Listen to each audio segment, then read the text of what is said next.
¿Sí? ¿Se oye? Buenas tardes, distinguido público, señoras, señores.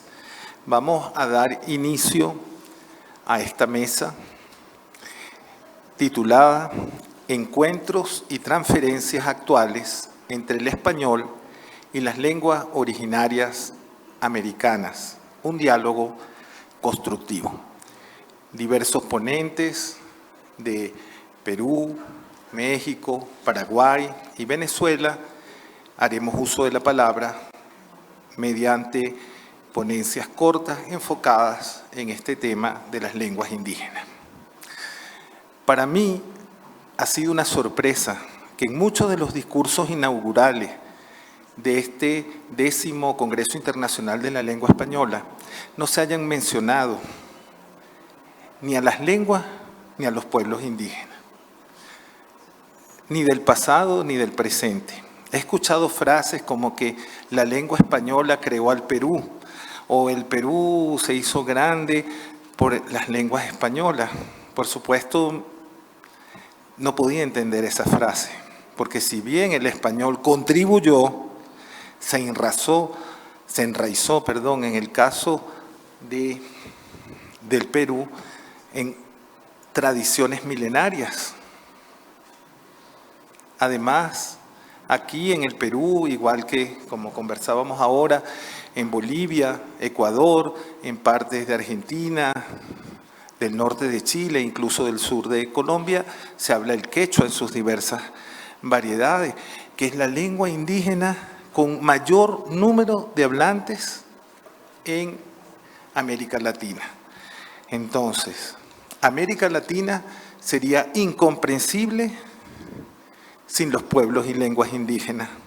Pero todavía más, el idioma español, nuestra hermosa lengua, nuestra patria simbólica y lingüística, sería absolutamente incomprensible sin las lenguas indígenas.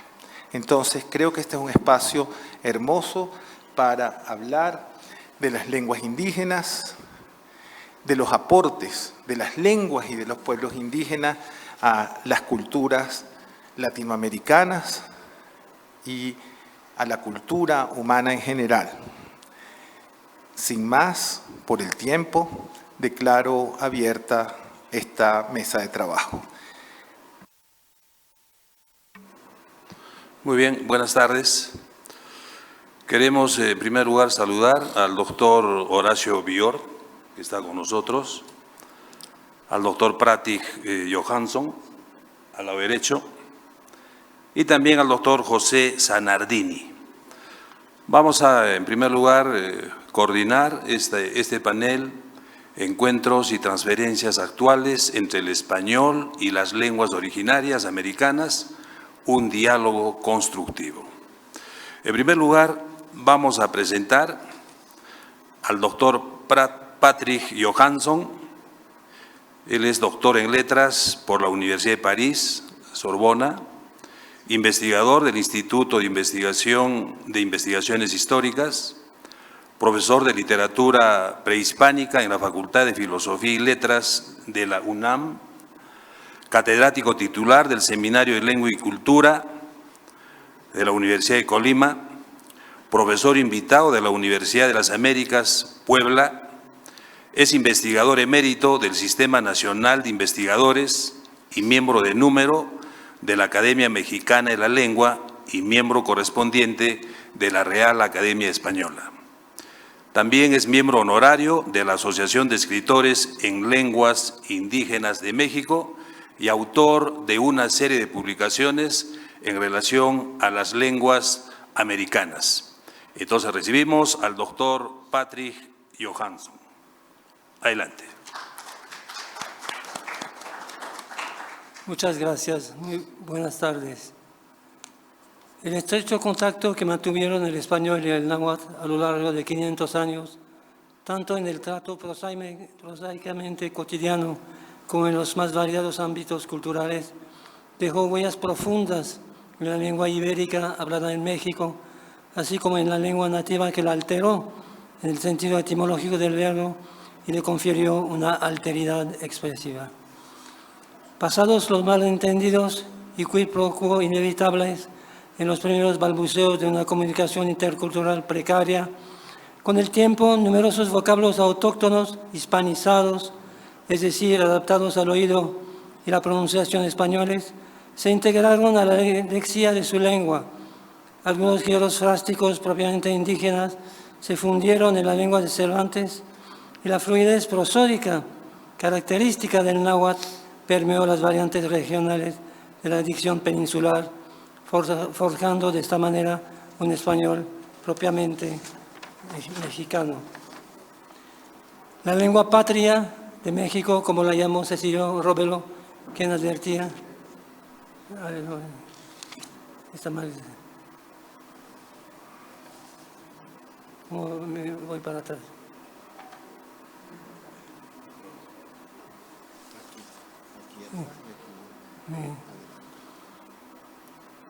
Cecilio Robelo, quien advertía, sin el conocimiento de los aztequismos, nunca podrá ser completa en las escuelas la enseñanza de la lengua patria.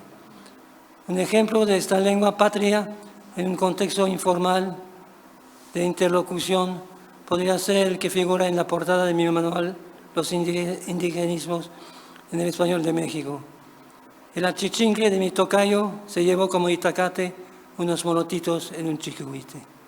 Yo creo que ningún español podría entender ese párrafo. A esta incorporación mestiza de aztequismos o nahuatlismos al español de España correspondió a lo largo de la historia la infiltración también mestiza de voces castellanas en la lengua de Nezahualcóyotl. Surgieron asimismo neologismos, los cuales correspondían a nociones y conceptos nuevos traídos del otro lado del mar. Mientras que en ciertas variantes dialectales la gramática del náhuatl se vio afectada por una morfología y una sintaxis ajenas a su forma propia de expresarse. Citaré tan solo como ejemplos la transferencia de preposiciones y pronombres relativos del español al náhuatl.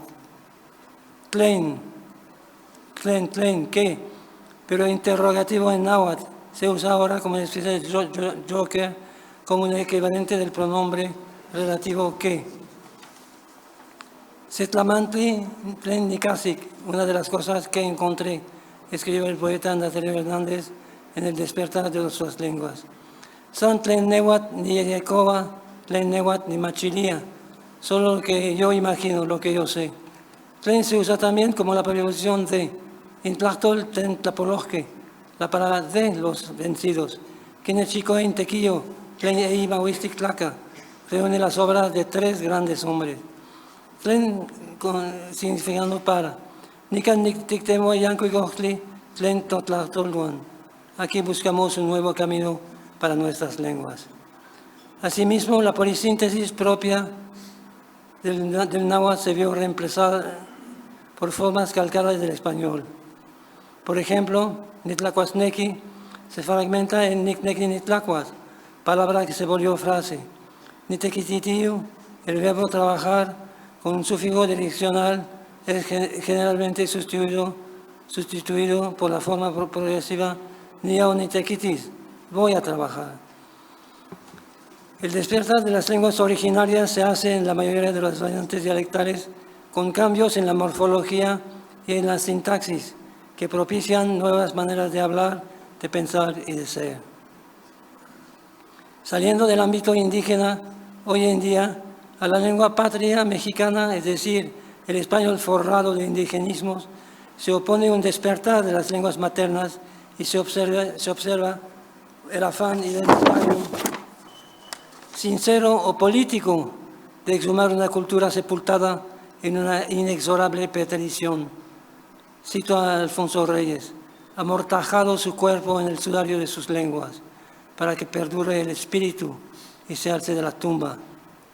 Una pieza clave y a la vez controvertida en este afán identitario de un reencuentro del mexicano con sus lenguas originarias, lo constituye Malintzin, alias Doña Marina, mujer indígena de estirpe náhuatl, obsequiada a Cortés por un cacique de Tabasco y que se volvió su intérprete.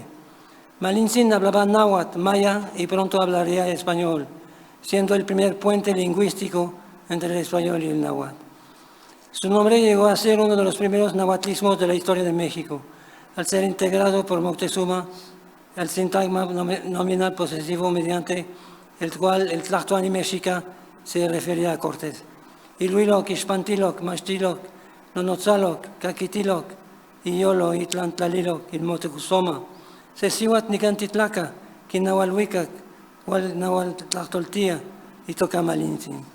Se le dijo, se le hizo saber, se le reportó, se le dio a entender, se le colocó en el corazón a Motecuzoma que una mujer como uno de nosotros, gente de aquí, los trajo. Traduce lo que dicen a la lengua náhuatl. Su nombre es Malintzin.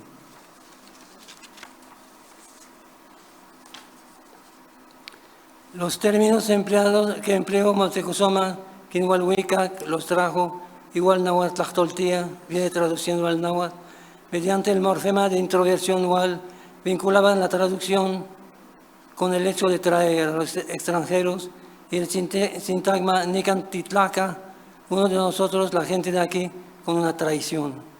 A partir de ese momento, Moctezuma llamaría a Cortés Malintzine, es decir, el nombre propio de Malintzin con la desinencia posesiva E. Locución nominal apocopada Malince e hispanizada como Malinche, en todos casos, dueño de Malintzin. Con el tiempo, el nombre pasó del conquistador a la conquistada, la Malinche, apelativo provisto de un artículo definido que lo volvía peyorativo. A su vez, el nombre propio proliferó gramatical y conceptualmente como malinchismo, con su variante adjetival malinchista, términos que expresan la preferencia que manifiesta una persona por lo extranjero en detrimento de lo nacional. Abundan los nahuatlismos de índole diversa que enriquecieron la lexía española con palabras y giros drásticos autóctonos propios. Son un titipuchal, muchísimos, para emplear uno de los tantos indigenismos que se usan hoy en día en el habla coloquial de México. Además de ser un intercambio de voces, el diálogo de las mencionadas lenguas se caracterizó por una suavización prosódica del español de España en su interlocución con la lengua náhuatl. Alfonso Reyes describió una conversación entre dos hablantes del náhuatl de manera magistral. Óyense unos dulces chasquidos, fluyen las vocales y las consonantes tienden a licuarse. La charla es una canturía disgustosa. Esas ches, esas ches, esas tres, esas ches, que tanto nos alarman escritas, escurren de los labios del indio como una suavidad de aguamiel. Si bien no es de aguamiel, la suavidad del español mexicano contrasta con la aspereza fonética del español ibérico, empezando por la palabra México, cuya consonante fricativa palatal soda, sh, se glotalizó en el español de España mediante la J, jo. La suavidad palatal de la consonante náhuatl, pronunciada sh, se volvió ásperamente gutural en el español de España, glotalización que se repercutió en el español mexicano, aunque de manera más suave. El sabor palatal de la consonante náhuatl desapareció. Por otra parte, en el topónimo México, la consonante fricativa palatal sorda de la palabra original México, con E larga, generó una epéntesis, con la insinuación en el vocablo de una I epentética que transformó una palabra llana en esdrújula, México, ya que no se había recorrido el acento. El español de España se suavizó en su versión mexicana por razones que atañen a la lengua misma. Dicha suavidad prosódica del español mexicano se debió antes que nada a la fonología de la lengua náhuatl prehispánica, particularmente a la acentuación de las palabras, a la cantidad vocálica de las sílabas y al tono. Fray Alonso de Molina, en su Arte de la Lengua Mexicana y Castellana, escribió: no alzan más una sílaba que otra en su hablar y plática. En esta moderación armónica de las palabras era característica del Ticpilactoli, la lengua noble o de los nobles, cuya nobleza residía en la formalización verbal de ideas y sentimientos nobles, pero también en la exquisitez prosódica de su dicción. En esta orquestación lingüística de sonoridades era difícil distinguir el acento principal de una palabra, si es que lo hubiera. El franciscano Fray Andrés de Olmos, autor de la primera gramática del náhuatl, 1547, y máxima autoridad en la materia, manifestó claramente esta dificultad. No hablo del acento por ser muy vario y no estar ni dejar siempre las dicciones enteras, sino compuestas, y porque algunos vocablos parecen tener algunas veces dos acentos, por lo cual lo dejó a quien Dios fuera servido darle más ánimo para ello. Pocos fueron aquellos a quien Dios dio ánimo. En los compendios gramaticales del mismo Olmos, de Paredes, Carochi y otros, si bien la fonología del náhuatl está debidamente analizada, no figura una referencia explícita a la acentuación de las palabras. El jesuita Fray Antonio del Rincón, mestizo, descendiente de Nezahualcóyotl, según ciertas fuentes, quizás por la sensibilidad acústica que le confería la sangre indígena que corría en sus venas, fue uno de los pocos que se animaron a buscar los acentos prominentes en una prosodia fonéticamente compleja que conjugaba la levedad de varios acentos con la cantidad vocálica de sílabas y tonos agudos, graves y moderados. Antonio del Rincón era texcocano y hablaba la variante local, linda lengua y elegante y pulida, cuya policía en el hablar puede tener la prima como Toledo en España, que salidos de ella es tosquísima, la demás y bárbara. Como hablante nativo y lingüista, notaba minucias fonéticas que los gramáticos españoles no percibían. Distinguía acentos graves, agudos, moderados, breves y señalaba la duración vocálica de las sílabas. En cuanto a los acentos, en su arte mexicana escribió que para la colocación del acento no se ha de mirar, como en el latín, un acento predominante en la dicción, porque en esta lengua todos los acentos que tienen las sílabas se pronuncian. Y así algunas veces, conforme a lo que la dicción pide, se hallan 2 y 3 acentos predominantes, semejantes o diferentes.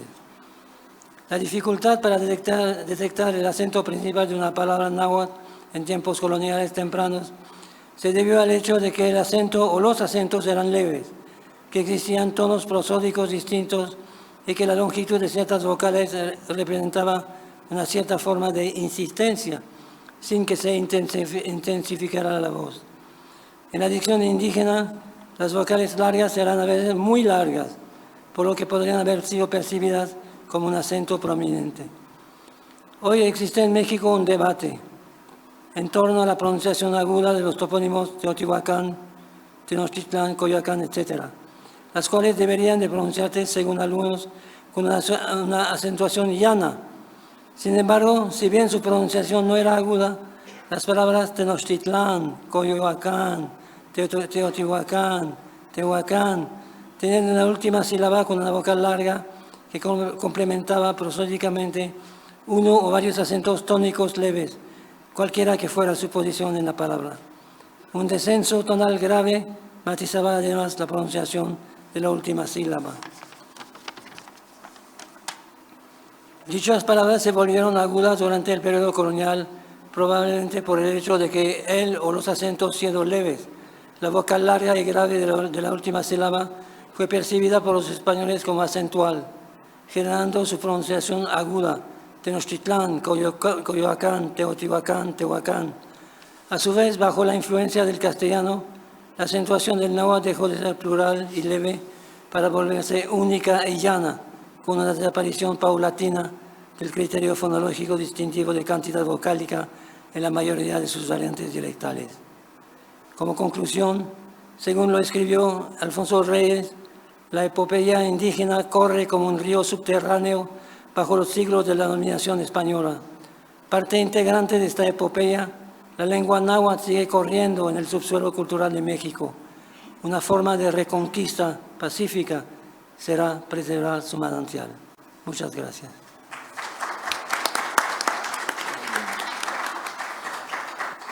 Muy bien, doctor Patrick Johansson.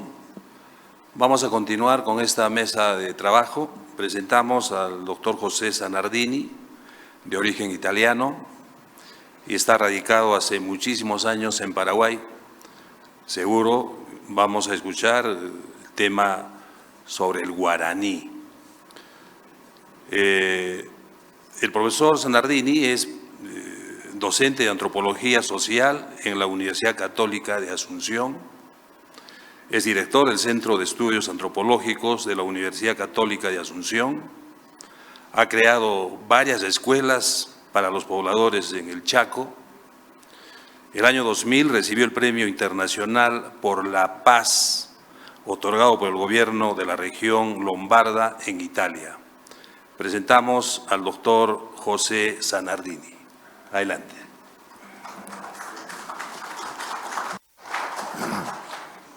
Me siento realmente muy honrado de estar aquí con ustedes, honrado sobre todo también por la presencia de dos paraguayos que están aquí, uno que nada menos que el presidente de la Academia de la Lengua Española en Paraguay, el otro que es ministro, presidente del Consejo Nacional de Ciencia y Tecnología, que podrían estar aquí en mi lugar, hablando mejor que yo, porque yo, como ya se ha dicho ahí, no soy ni español ni indígena de lengua materna, o sea, mi lengua materna es otra, y justito vengo aquí a hablar de dos lenguas que no son las mías, ni el castellano ni la lengua indígena. Pero sí, esta mañana ahí por la calle me para uno que tenía este mismo cartelito nuestro y me dice, ¿ustedes de dónde? Yo vengo de Paraguay, en Paraguay. ¿Y ustedes qué lengua hablan ahí? Su primera pregunta fue, ¿qué lengua? Era uno de Chile, un colega de Chile. Lengua habla. Entonces, ¿qué lengua hablamos en Paraguay? ¿Quién sabe de ustedes? El único caso de América, probablemente del mundo, donde una lengua indígena, que es el guaraní, ha pasado a ser lengua de los no indígenas. Entonces, por constitución ahora, desde el 1992, el Paraguay es un país bilingüe, español y guaraní. Entonces, esa lengua guaraní es hablada ahora por meterle, según los últimos censos que yo tengo a mano, el 59% de la población del Paraguay comúnmente durante el trabajo, especialmente en la zona rural, conversa en guaraní, metiéndole adentro un porcentaje de español que hace que ese guaraní le llaman el guaraní yopará, o sea, una mezcla de español y de guaraní.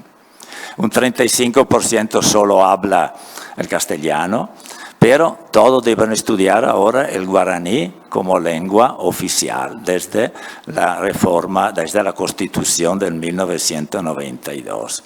Aparte de esa lengua, quiero recordar la gran variedad lingüística de América de Paraguay. En América Latina tenemos, según las diferentes fuentes, entre 550 y 600 lenguas y culturas en América Latina. En América del Norte, entre 350 y 500.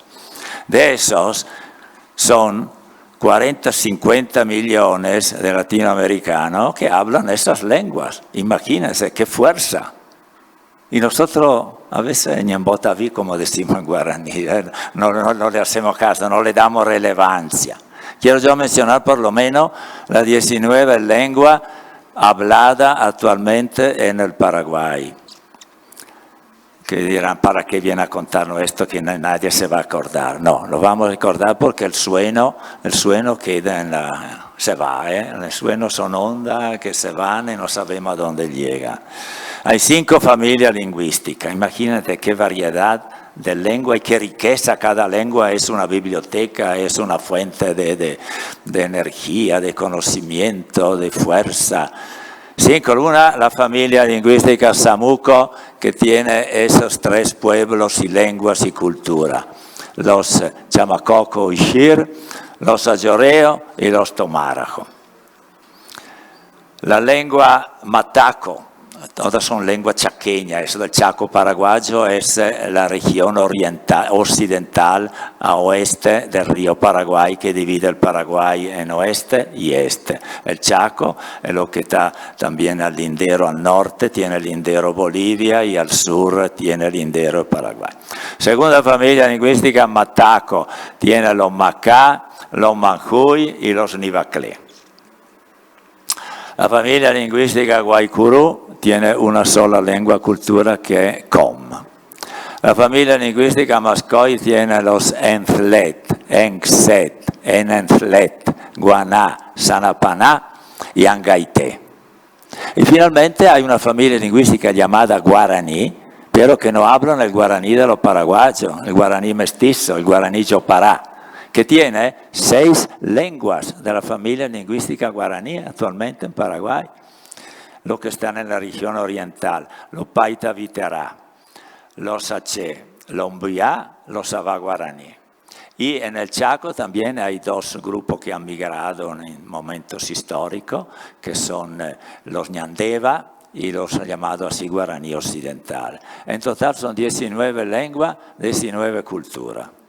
¿Cuáles son las relaciones entre ese mundo y el mundo de los no indígenas? Porque los que hablan guaraní, que son paraguayos, ese 90 y más % que hablan guaraní y castellano, entre ellos y los pueblos indígenas hay una ruptura, a pesar que la lengua guaraní es muy similar.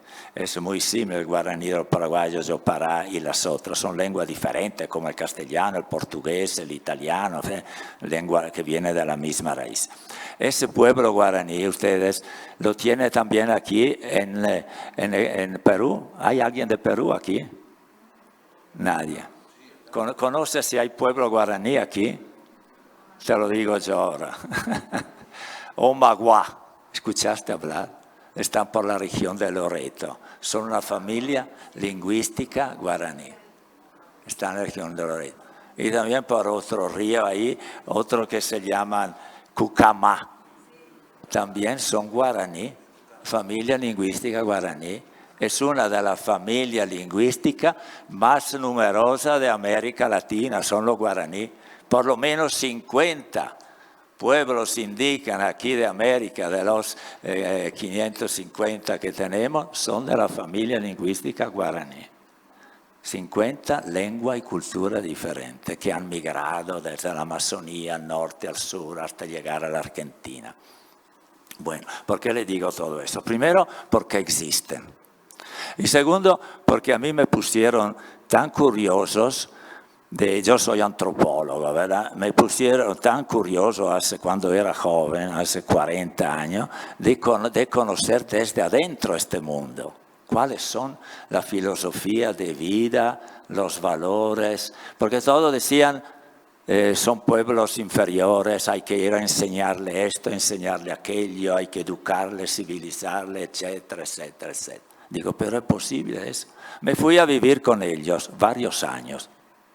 Y viví como ellos en una choza, piso de tierra, palo de carandaí, tomando el agua del río Paraguay. No tenía agua corriente, no tenía luz eléctrica, no tenía hielo para tomar el tereré, como decimos nosotros. Viví años con ellos intentando entender cuál es la filosofía de vida y cuáles son los valores de ellos. ¿Y por qué hay tanta diferencia e incompatibilidad? Primero descubrí que esa palabra que está ya escrita, no la veo más, transferencia, a mí no me suena bien. A los antropólogos esa palabra no suena bien. Nosotros preferimos hablar de interculturalidad. Tampoco encuentro, no es suficiente, hay que hablar después, voy a dedicar unos minutos a la interculturalidad. ¿Qué es lo que descubrí ahí? ¿Por qué son así tan rechazados los pueblos indígenas? Descubrí que hubo un proceso, y lo hay todavía, llamado, yo lo llamaría así, de usurpación simbólica. O sea, la sociedad nacional, en este caso hablamos del Paraguay, pero ha sucedido en todos los países, desde México hasta Chile.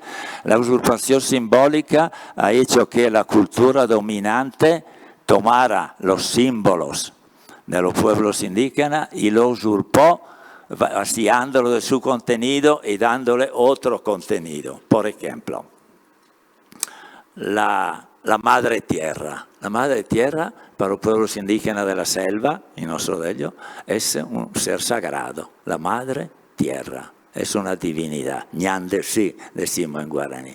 Ñandesi, nuestra madre. Y la tierra es sagrada. Y la tierra ni se compra ni se vende. Y cuando empezaron hace 30 años ahí a desboscar y a hacer el cultivo de soja, y que araban, cortaban los árboles, dice, están quemando la piel de nuestra madre. Y cuando usaban esa maquinaria para hacer la siembra, están rascando la piel, haciendo sangrar nuestra madre. Eso era un símbolo sagrado. ¿Cuál fue la usurpación? La tierra no es nada, es un producto comercial. Se destruye el símbolo. 3 minutos. Conclusión, usurpación simbólica. Descubrí eso y descubrí que el proceso que hay que hacer, que sería proceso previo a la interculturalidad, es la insurgencia lingüística, insurgencia simbólica. O sea, acostumbrar a los indígenas ahora a crear otros símbolos que sean para ellos vitales, algo por el que vale la pena luchar y vivir. Y aquí viene el tema de la interculturalidad que voy a tratar en el próximo Chile, en el 11º. Pero 2 palabras sobre la interculturalidad. No es solo, como se suele decir, bueno, hay que respetarse, no sé, hacemos una mesa, se sienta aquí un indígena, aquí un político, hay un afrodescendiente, hay otro profesor de universidad y ahí hacemos una mesa intercultural, no es eso. La inculturalidad que yo aprendí estando allá es cuando 2 culturas se encuentran y hacen un proceso que ellos llaman, los pueblos indígenas de la selva, dar y recibir. Esa es la intercultural, dar y recibir. O sea, los pueblos indígenas tienen mucho que enseñarnos, yo se lo voy a contar en el próximo convenio dentro de 1 año o 2, así como ellos también tienen que recibir también de la cultura que les rodea, elemento importante. Y así, cultura diversa que no se van a cancelar, sino que cada uno conserva su raíz, su característica. Imagínense, con eso termino, un mosaico. Un mosaico todos saben lo que es, ¿verdad? Tienen piecitas ahí, con colores, forma diferente, tomada una por una, es un pedacito. Pero si la ponemos juntos y la mezclamos, sale un país. Entonces, en un país como Paraguay, como México, como los otros, Brasil, toda esta cultura, cada una tiene que ajustarse, ser sí misma, proceso de interculturalidad y dispuesta a construir ese gran cuadro, el mosaico, que es el país. Brasil, Paraguay, Colombia, Perú, Ecuador, lo que sea. Muchas gracias.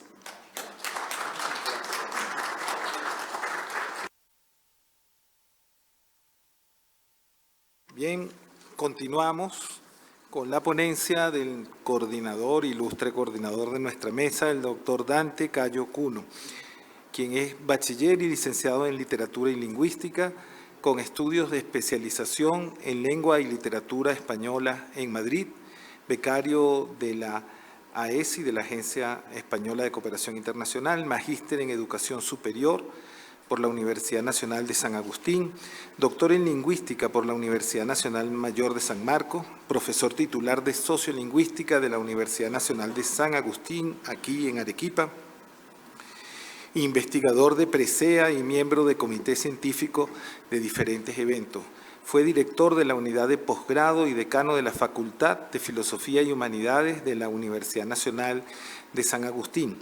Actualmente es docente principal a dedicación exclusiva y actual director del Departamento Académico de Literatura y Lingüística.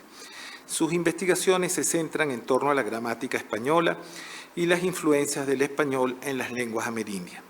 Tiene una serie de libros y artículos publicados sobre literatura y lingüística y el título de su ponencia es Contactos e interferencias entre el español y el quechua arequipeño. Y en 10 maravillosos minutos nos va a hablar. Muchas gracias. Muy bien, esta mesa analiza el tema de los encuentros y transferencias lingüísticas entre el español y las lenguas americanas, si me permite la… Muy bien. Hay dos temas que debemos resaltar en esta ponencia. En primer lugar, miren, 500 años de contacto entre el español y las lenguas de América. Sobre las lenguas de América habría que hacer una pequeña reflexión. Se ha estigmatizado tanto, no solo en los últimos años, sino en el siglo pasado, incluso ya a partir de la conquista. Se le ha dado una serie de denominaciones, lenguas minoritarias, lenguas minorizadas, lenguas dominadas, etcétera. Yo creo que basta, para hablar de lenguas en América, la denominación tal, quechua, aymara, puquina, eseja, etcétera, ¿no? Entonces, este es un dato importante porque nos permite, a partir de esta propuesta, examinar de manera coherente las relaciones entre las lenguas de América y, en este caso, con la lengua española. El contacto de lenguas implica cómo los sistemas internos de las lenguas se introducen a partir de un conjunto de posibilidades, pero estas transferencias o interferencias lingüísticas se dan de manera bidireccional, es decir, el español influye en las lenguas de América, en este caso en el quechua, y el quechua, el aymara y las lenguas de la Amazonía influyen en la estructura lingüística de la lengua española. Entonces, este es un dato muy importante. Si queremos examinar el desarrollo, por ejemplo, del español y de las lenguas en América, debemos ver el contacto de lenguas, cómo las lenguas entran en contacto, pero no de manera superficial, sino vía sus hablantes, vía los hablantes en diversas comunidades de habla. Las lenguas en América. Hace algunos días estuve conversando con un investigador de las lenguas en Argentina y señalaba con mucha claridad que el quechua es una lengua importante en Argentina, en Tucumán, en Salta, en Santiago del Estero. Más o menos alrededor de 500.000 personas hablan quechua en Argentina y tienen 20 lenguas en este sector, digamos, en este país. Pero ¿qué pasa en los otros sectores? Por ejemplo, Argentina, Bolivia, Brasil, Colombia, Ecuador, Guatemala, México, Nicaragua, Paraguay, Perú, Venezuela, y luego Chile, El Salvador, Honduras y Panamá, recién en los últimos 50 años, sus constituciones recogen a estas lenguas como oficiales. Es el caso del Perú. 1975, el general Velasco reconoce con un decreto supremo que el quechua es la lengua oficial en comunidades donde se habla. Pero esto en la práctica ha sido letra del decreto. En 1993 en el Perú, también por la Constitución del Estado, se dice que el quechua, el aymara y las lenguas amazónicas son oficiales. Estos decretos en las constituciones, etcétera, simplemente no se cumplen. El objetivo central es promover programas de educación bilingüe intercultural. Pero si revisamos, por ejemplo, en Arequipa tenemos 4 provincias donde se habla el quechua. Más o menos 1/3 de la población, según el censo del 2017, en Arequipa hablan quechua o aymara. Pero ¿qué pasa con los programas de educación bilingüe intercultural? Simplemente no funcionan. Entonces, hay intereses, pero no hay una política clara desde el punto de vista de políticas lingüísticas. No existe planificación. y las lenguas, pese a pequeños programas, por ejemplo, de interacción en los medios de información, simplemente no se les da mucha importancia. Entonces, ¿qué ocurre en los otros sectores? Por ejemplo, el inventario de lenguas. En Guatemala, de acuerdo a la última información, tenemos alrededor de 22 a 23 lenguas.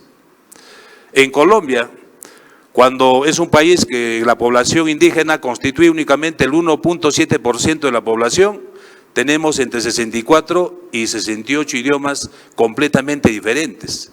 Mientras que en Bolivia, y hemos dicho en Guatemala, tenemos 32 y 23 lenguas.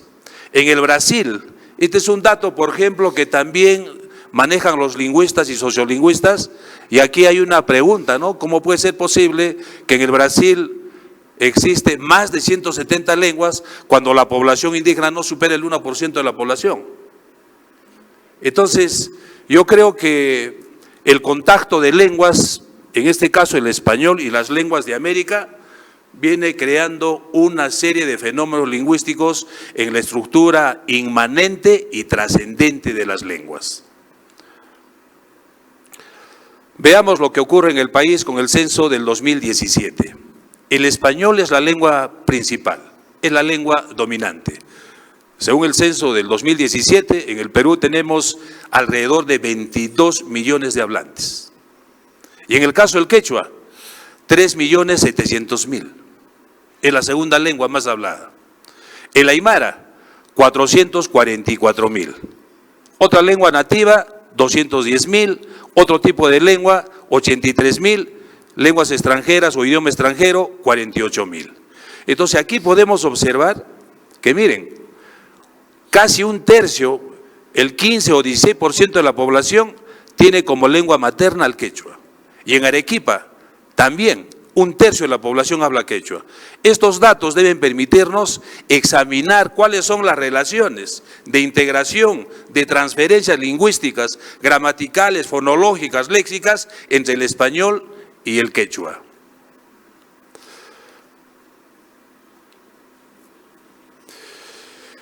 Influencias de las lenguas andinas en el español arequipeño. Si recordamos rápidamente, 1575, estamos en pleno virreinato, llega el virrey Francisco de Toledo a Arequipa, pasa por Moquegua, se va a Puno, llega a Potosí, Bolivia, y se da cuenta que en estas comunidades de habla las personas se interrelacionan con otras lenguas diferentes al quechua y al aymara. Estamos hablando del puquina. El puquina, según Rodolfo Cerrón Palomino, el gran lingüista peruano, ya no es instrumento de comunicación a partir, por ejemplo, de mediados del siglo XVIII. Más o menos hasta 1760 o 70 se habla en el sur del país y en parte de Bolivia el puquina. Pero quedan testimonios. En Arequipa el puquina fue la lengua fundamental, la lengua principal. Pero no queda gramática, no hay un léxico, queda un pequeño vocabulario. Pero si usted recorre algunos distritos arequipeños, nos vamos a dar cuenta que la mayor parte de topónimos tienen origen puquina. Desde Tiabaya, Socabaya, Mollevaya, Polovaya, hasta llegar a Poxi y también Tiabaya. Entonces es importante que a partir de la propuesta que realizamos, y lo hice también no solo Cerrón Palomino, sino también Alfredo Torero, que debería estudiarse qué es lo que pasó con el puquina, por qué el puquina ya no es instrumento de comunicación, solo se habló hasta mediados del siglo XVIII. Entonces yo creo que vamos a darnos cuenta que las influencias de las lenguas en el sur del país, tanto el puquina, el aymara y el quechua, fueron fundamentales en la interrelación con la lengua española. En horas de la mañana se hablaba de que el español no es una lengua pura. Efectivamente, no hay lenguas puras. Las lenguas están en contacto permanente. El español, para el expositor, el doctor Valenzuela, en horas de la mañana, sería una lengua impura. Efectivamente, el español recibe un conjunto de transferencias de otras lenguas. Pero la pregunta que nos hacemos es, ¿cómo puede ser posible que el español, una lengua completamente diferente, a la mayor parte de lenguas en América tienen este tipo de relaciones. El español es una lengua flexional, completamente. Es una lengua que tiene un conjunto de variaciones. En el caso del quechua, por ejemplo, y el aymara, son lenguas aglutinantes. Sus estructuras, desde el punto de vista tipológico, se forman a través de morfemas lexemáticos y también de morfemas derivacionales, morfemas apreciativos. Pero se dan este tipo de relaciones. Tenemos 3 minutos.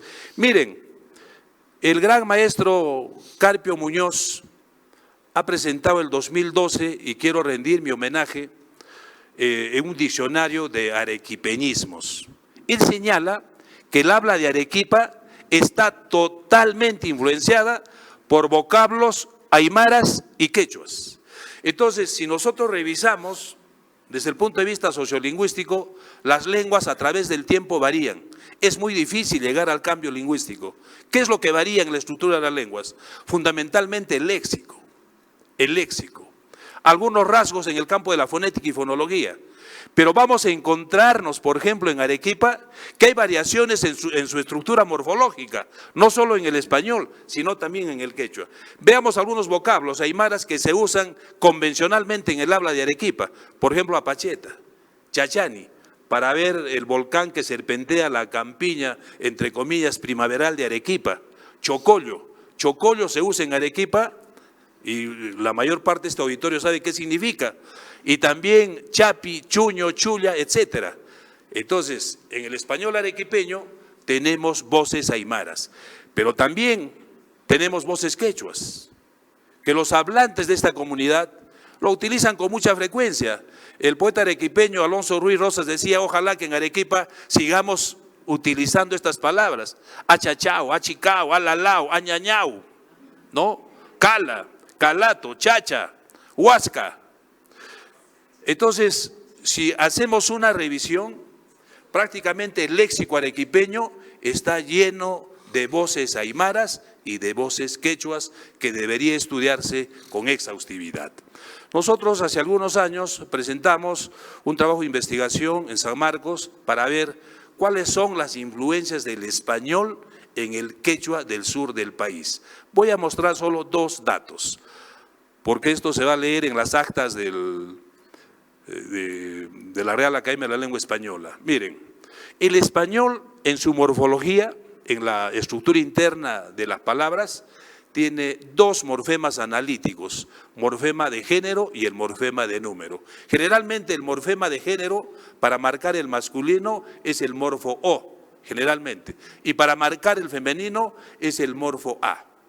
Estos 2 morfemas no deberían existir en el quechua, porque el quechua, para ver el género, tiene, digamos, algunos términos adyacentes, algunos morfemas lexemáticos, pero se usa, los hablantes bilingües del quechua en Caylloma, por ejemplo, utilizan estos rasgos morfológicos del español. Veamos algunos ejemplos. Miren, ahuichui, ¿no? Ahuichay. Están marcadas estos morfos U y A. Ustedes saben que en el quechua solo existen 3 vocales, pero ahí nos vamos a dar cuenta con el inventario que presentamos cómo las estructuras morfológicas de género del español se utilizan en el quechua arequipeño. Pero también el morfema de número cuna. En el quechua, para marcar el número, se utiliza cuna, huasicuna, huarmicuna, runacuna, etc. Pero los hablantes bilingües del quechua arequipeño, por las influencias del español, están utilizando el morfema numérico del español, S. No dicen huarmicuna, sino huarmis, ¿no? Acatancas, alcamaris, apus, para hablar de los cerros, chuchas, cabello, sachas, árboles. Miren, aparece el morfema de número. Hay más aspectos en la morfología, no solo flexiva, sino también en la morfología apreciativa o derivativa del quechua. Yo termino que las lenguas, producto del contacto, vía sus hablantes, utilizan una serie de morfemas no solo morfemas, sino también palabras, vocablos, y no solo palabras y vocablos, sino también unidades distintivas. Estamos hablando de fonemas, cenemas y alófonos en su integración convencional. Muchísimas gracias. Ahora yo lo presento.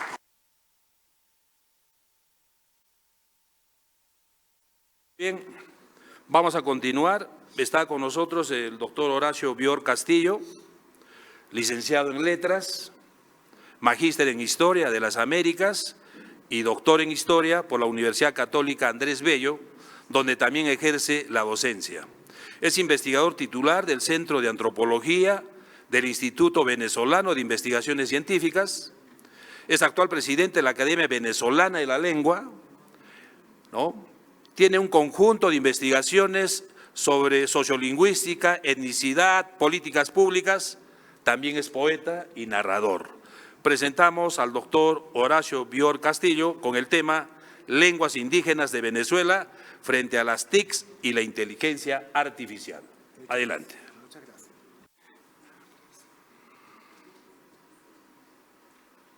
La presentación.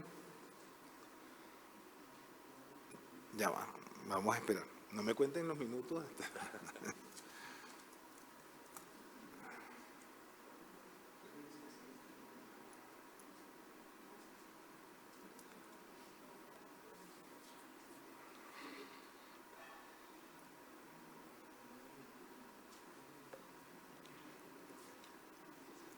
Disculpen, ya vamos a tener la presentación en pantalla. Bien.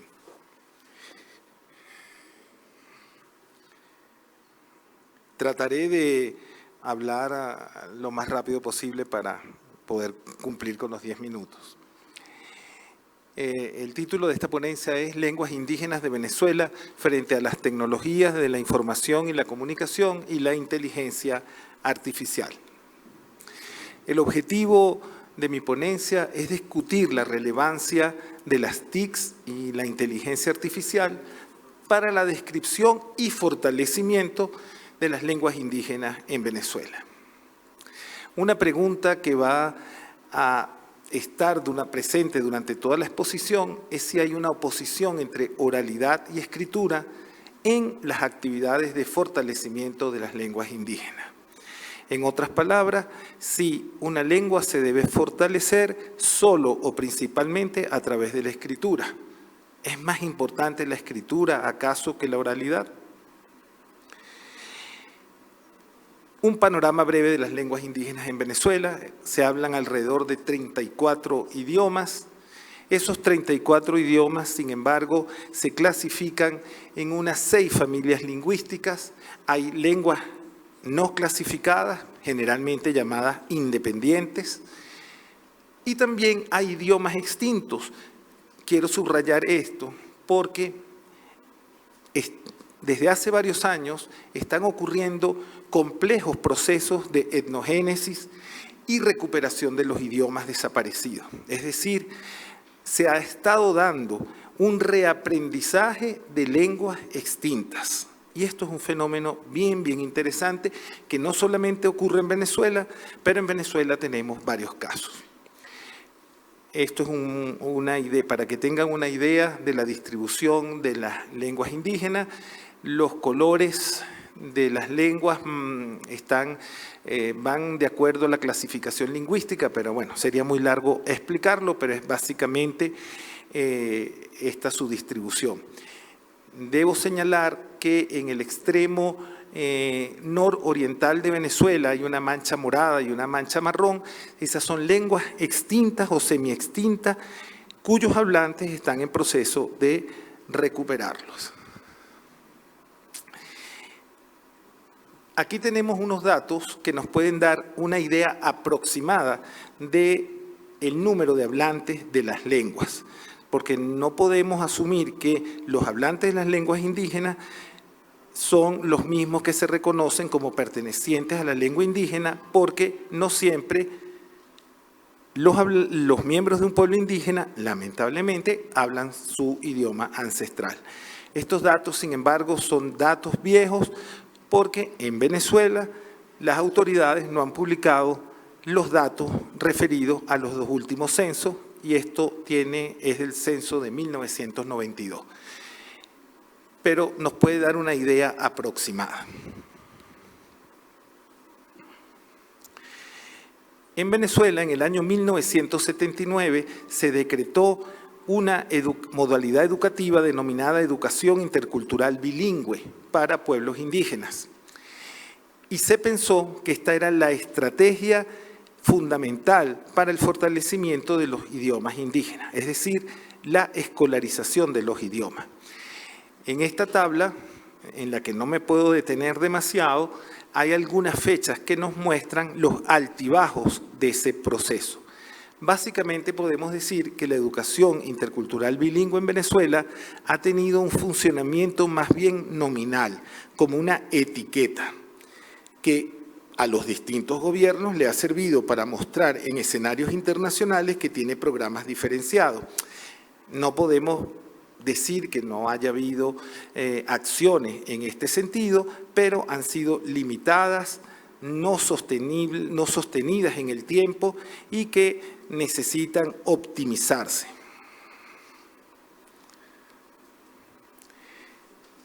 En cuanto a la promoción y fortalecimiento de las lenguas indígenas en Venezuela, hay una serie de acciones y leyes distintas a la educación que también han corrido paralelas al régimen de educación intercultural bilingüe.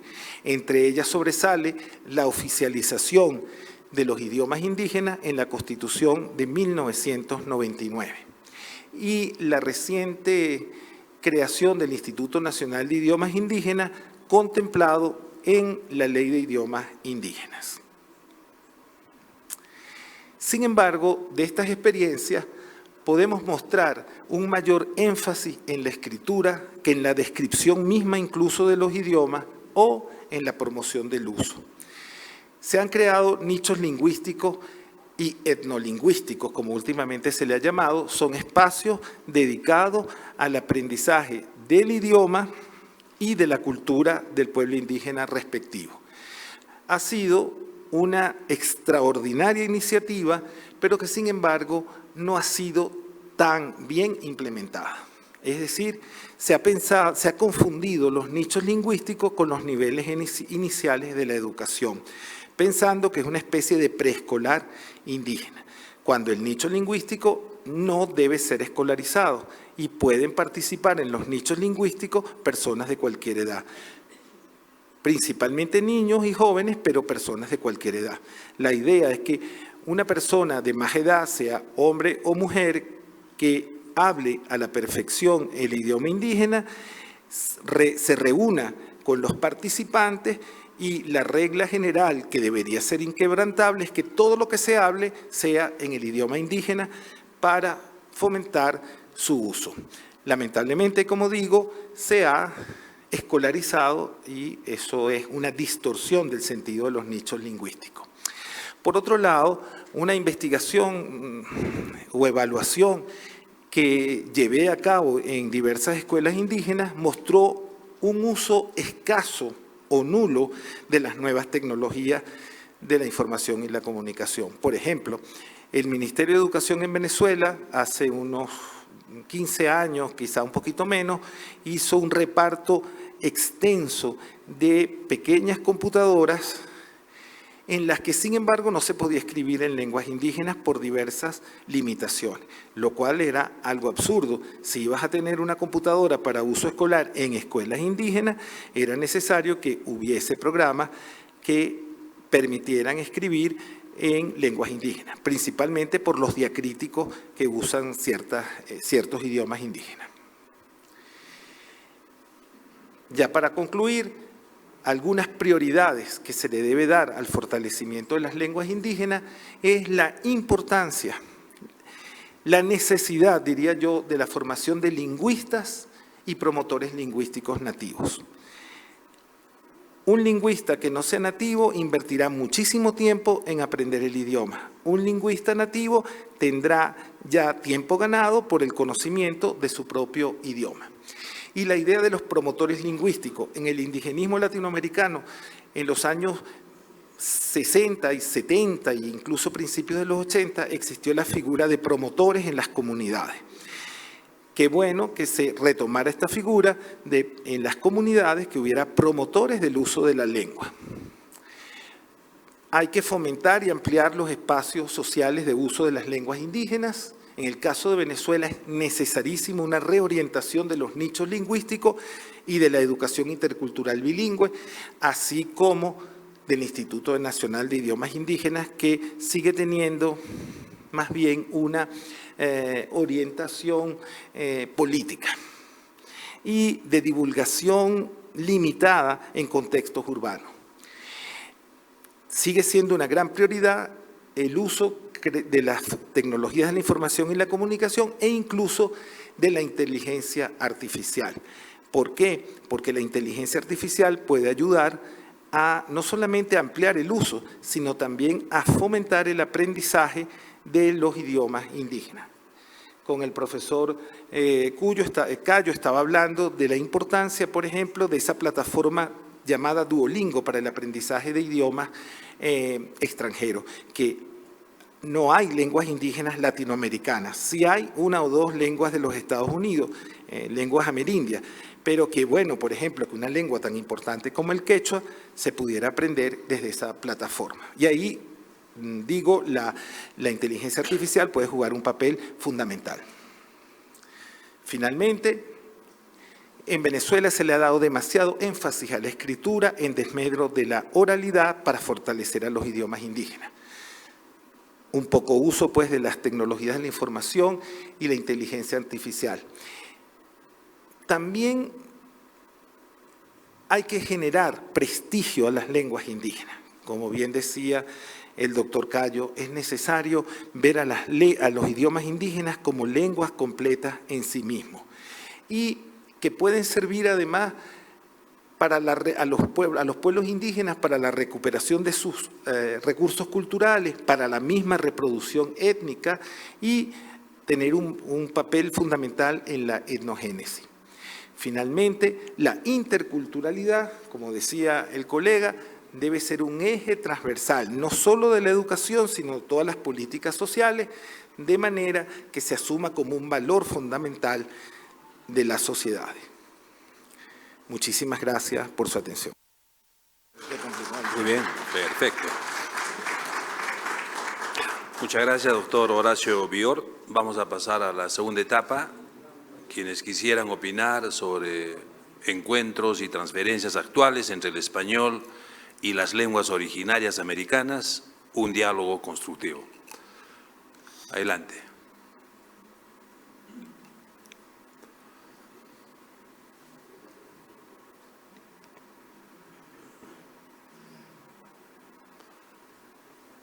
A ver, por favor. Buenas noches, muchísimas gracias por las presentaciones. Yo tengo una pregunta sobre la gobernanza y la soberanía de las lenguas indígenas una vez están, digamos, en contacto con la IA o van a ser enseñadas por la inteligencia artificial. En el caso colombiano, por ejemplo, hay varios pueblos indígenas. Mejor dicho, a cada pueblo indígena, yo soy del Caricuervo, estamos trabajando con varios pueblos y con varias lenguas, y hay, digamos, que siempre pedir permiso sobre lo que se puede y lo que no se puede compartir, y muchas veces no se comparte la lengua completa si es documentada, y digamos el repositorio de lo que se documenta queda un poco entre la institucionalidad del Estado, en este caso, y el pueblo. Entonces quería preguntarles un poco, desde sus experiencias, cómo ha sido la experiencia con la soberanía de los datos a la hora de entablar la documentación de lenguas nativas de los pueblos y su enseñanza. Sí. Bueno, usted sabe que este es un debate muy amplio, no solamente sobre las lenguas, sino principalmente sobre los conocimientos tradicionales, ¿no? Esto se ha dado. En el caso de las lenguas, no todos los pueblos indígenas tienen las mismas normas sobre el uso de las lenguas. En muchos pueblos indígenas, generalmente hay dos variedades de la lengua. Una que se llama sagrada y otra que es la variedad ordinaria. No me estoy refiriendo a dialectos, sino a variedades, ¿verdad?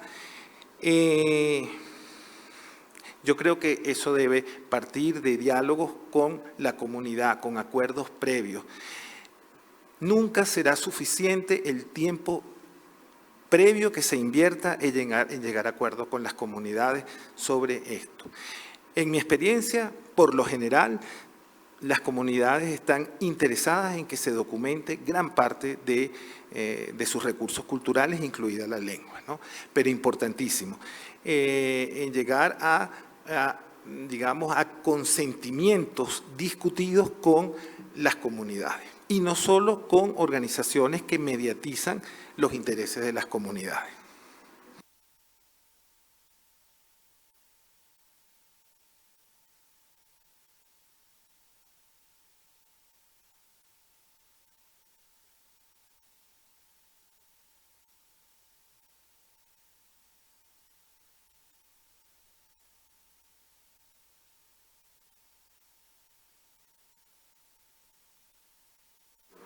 Ese es un tema que vendrá en el futuro, ¿verdad?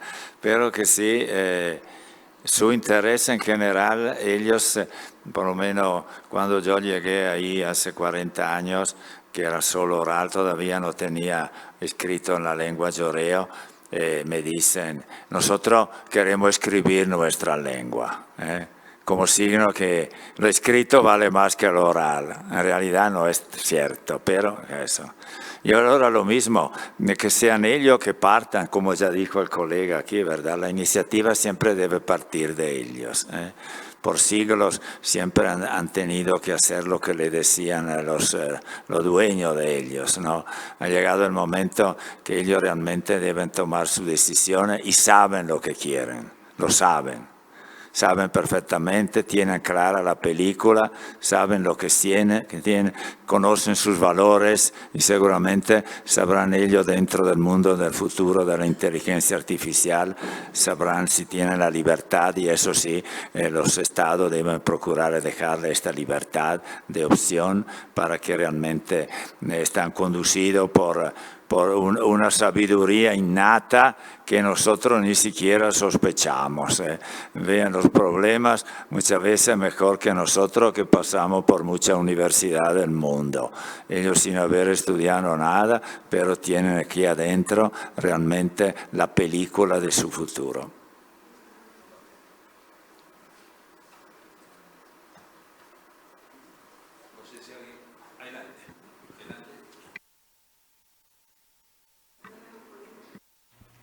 Quisiera saber, felicitaciones a los ponentes. Primero, por favor, mi saludo a don Luis Barrera, de la Academia Venezolana de la Lengua, de parte de la Academia Chilena de la Lengua. Es miembro correspondiente nuestro. Hoy día está en Venezuela, pasó un buen tiempo con nosotros. Quisiera saber si hay un catastro de traductores en línea de lenguas nativas al español o español a lenguas nativas. En Chile es un fenómeno nuevo que se está desarrollando y pareciera muy importante para estimular a lenguas que están bastante decaídas o bien y prácticamente extintas. ¿Habrá un catastro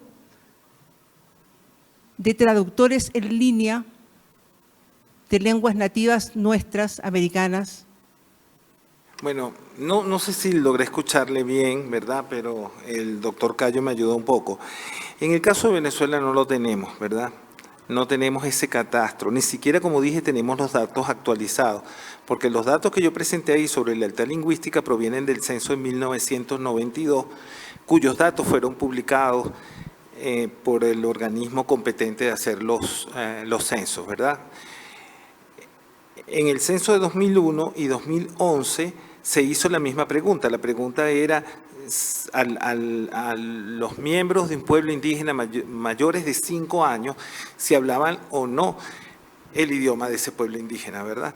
Y no se publicaron esos datos lamentablemente, entonces pues no tenemos acceso a eso. Ahora, en cuanto a un catálogo propiamente de traductores, no los tenemos. A pesar de que la Constitución de Venezuela establece que en los procesos jurídicos, en los juicios, debería haber un intérprete de lenguas indígenas. Pero eso ha sido, hasta donde yo sé, casi letra muerta. ¿no? Realmente, el caso de Venezuela, yo creo que puede servir también de ejemplo para América Latina. Muchas de las normas indigenistas han terminado siendo letra muerta. Desde la demarcación de territorios hasta esto, por ejemplo, de los intérpretes, ¿no? Sí ha habido casos, no puedo decir, y yo me he enterado de casos, pero es casi una cosa accidental, casuística. No hay realmente una política y un catálogo, por ejemplo, de traductores, que debería además, sobre todo si son intérpretes, llamémoslos intérpretes públicos, no sé qué nombre se le daría, deberían estar reglamentados, ¿no? Pero no lo hay. Bueno, en el caso, por ejemplo, de la lengua Rapa Nui, que tiene muy pocos hablantes, pero todavía tiene potencia y fuerza, a diferencia de otras como la Yagana en Chile, se logró con una universidad, que es la Católica, desarrollar un programa de traducción y con la Academia Rapa Nui de la Lengua, que afortunadamente tienen su academia. Otras academias en el país no han resultado, pero es así, y logró ese contacto con la universidad, con los centros de inteligencia de ella, y entonces sin apoyos gubernamentales, sino por la vía de lo académico, se logró esto y está resultando como un tremendo avance.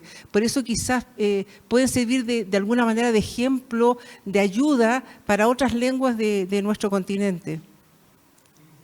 Ciertamente, después me gustaría que hablemos, para no alargar demasiado esto, porque creo que es una excelente experiencia e idea. Muchas gracias.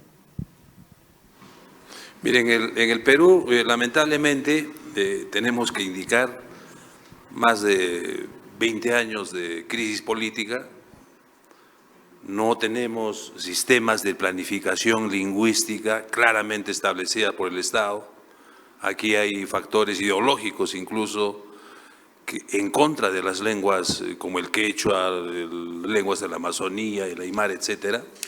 Hay un esfuerzo, sí, de parte de estudiosos de las universidades de San Marcos, San Agustín, Católica, pero el Estado, pese a que esté en la Constitución el reconocimiento como lenguas oficiales, no funcionan los programas de educación bilingüe intercultural, las publicaciones sobre el léxico, la gramática, la fonología de las lenguas se han venido realizando desde la década del 60 del siglo pasado, pero no a partir del Estado, sino producto del esfuerzo de intelectuales, de lingüistas, de instituciones privadas, por ejemplo, como el Instituto Lingüístico de Verano, San Marcos. Gracias a estas entidades se ha documentado las lenguas de la Amazonía y hoy podemos hablar que tenemos alrededor de 47 lenguas con gramática, morfología, etcétera. Pero el Estado muy poco. Aquí las clases dominantes, lamentablemente, no les interesa el desarrollo, el mantenimiento de las lenguas.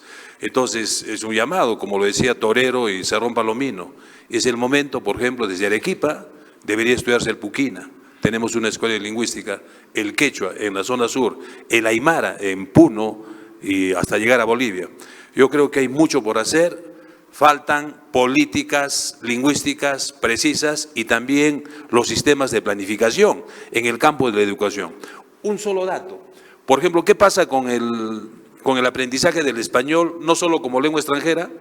Aquí tenemos a expertos, está con nosotros el doctor Pablo Carrasco, en la enseñanza del español como lengua extranjera, pero desde el punto de vista de la enseñanza de la gramática española, ustedes saben que tenemos una serie de paradigmas, de modelos. En el país no sabemos qué gramática enseñar, porque un colegio de alto nivel, entre comillas, privado, se enseña pragmática, lingüística generativa, y en otros continúan con la gramática tradicional, el estructuralismo, el funcionalismo, es decir, un caos. El profesor de lengua española no sabe qué gramática enseñar. Entonces, lamentablemente, no tenemos programas de planificación lingüística en español, y menos pues en lenguas como el quechua, el aymara, etcétera. Muchas gracias. Voy a dejar al presidente del panel. Bueno, adelante, maestro. En México la creación de universidades interculturales ha sido una solución, no solamente, digamos, estimulando el uso de las lenguas indígenas, pero haciendo carreras en las lenguas, es decir, matemáticas, ciencias en lenguas vernáculas de México. Adelante. Bueno,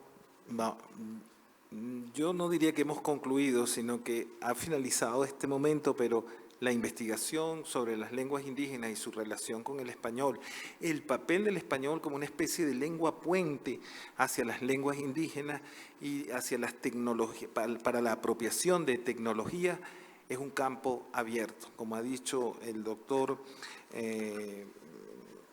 Cayo, aquí a mi lado, es un campo que se nos abre para la investigación, para la acción y para la dignificación de nosotros mismos, de nuestros orígenes, de nuestra presencia y sobre todo de nuestro futuro, un futuro social compartido con los pueblos indígenas y un futuro lingüístico del español compartido con las lenguas indígenas y otros idiomas y variedades lingüísticas. Muchas gracias.